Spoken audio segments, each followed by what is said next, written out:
Hallgerd's Tale by Tavi Dromio. I think the greatest warrior who ever lived had to be Vilus Nominus, offered Giamara. Name one other warrior who conquered more territory.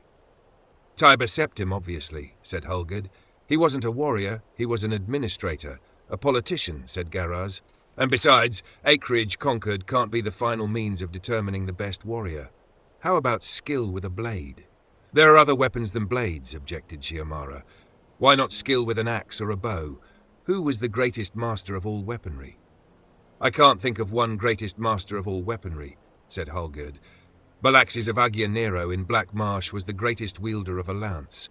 Ernst Lervu of the Ashlands is the greatest master of the club I've ever seen.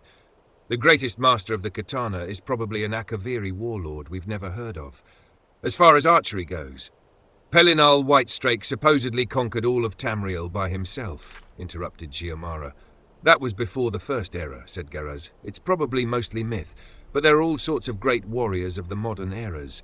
The Camoran usurper? The unknown hero who brought together the Staff of Chaos and defeated Jagar Tharn. We can't declare an unknown champion as the greatest warrior.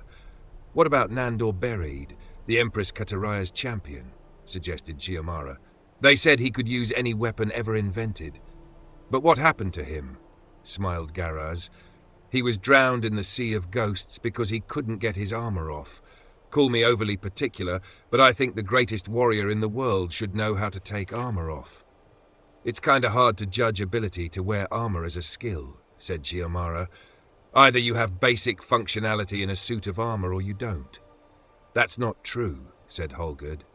There are masters in that as well, people who can do things while wearing armor better than we can out of armor. Have you ever heard of Hlaalu Pasoroth, the king's great-grandfather? Giamara and Garaz admitted that they had not. This was hundreds and hundreds of years ago, and Pasoroth was the ruler of a great estate which he had won by right of being the greatest warrior in the land. It's been said, and truly, that much of the house's current power is based on Pasoroth's earnings as a warrior. Every week he held games at his castle, pitting his skill against the champions of the neighboring estates, and every week he won something. His great skill wasn't in the use of weaponry, though he was decent enough, with an axe and a longsword, but in his ability to move quickly and with great agility, wearing a full suit of heavy mail. There were some who said that he moved faster while wearing armor than he did out of it. Some months before this story begins, he had won the daughter of one of his neighbors, a beautiful creature named Mina, who he had made his wife. He loved her very much, but he was intensely jealous, and with good reason. She wasn't very pleased with his husbandly skills, and the only reason Mina never strayed was because Pasoroth kept a close eye on her. She was, to put it kindly, naturally amorous and resentful of her position as a prize.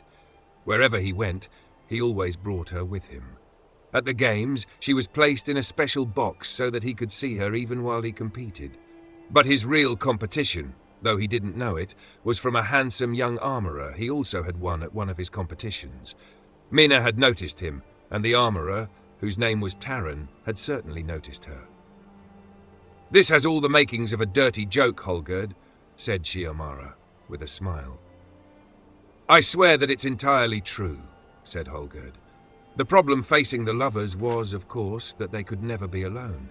Perhaps because of this, it became a burning obsession to both of them. Taran decided that the best time for them to consummate their love was during the games.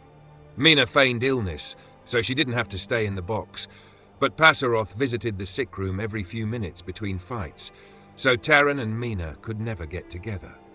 The sound of Pasoroth's armor clunking up the stairs to visit his sick wife gave Taran the idea. He crafted his lord a new suit of armor, strong and bright and beautifully decorated.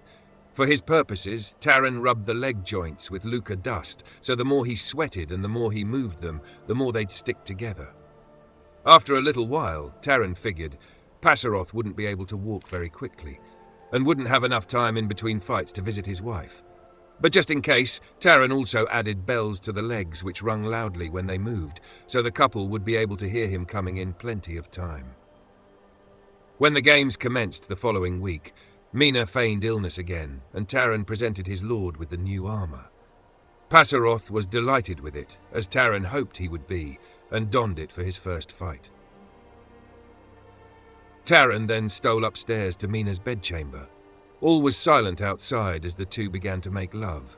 Suddenly, Mina noticed a peculiar expression on Taran's face, and before she had a chance to ask him about it, his head fell off at the neck. Pasoroth was standing behind him with his axe in hand. "How did he get upstairs so quickly with his leg joints gummed up? And didn't they hear the bells ringing?" asked Garaz. "Well, you see, when Pasoroth realized he couldn't walk on his legs very quickly, he walked on his hands." "I don't believe it," laughed Shiamara. "What happened next?" asked Garaz. "Did Pasoroth kill Mina also?" "No one knows exactly what happened next," said Hallgerd.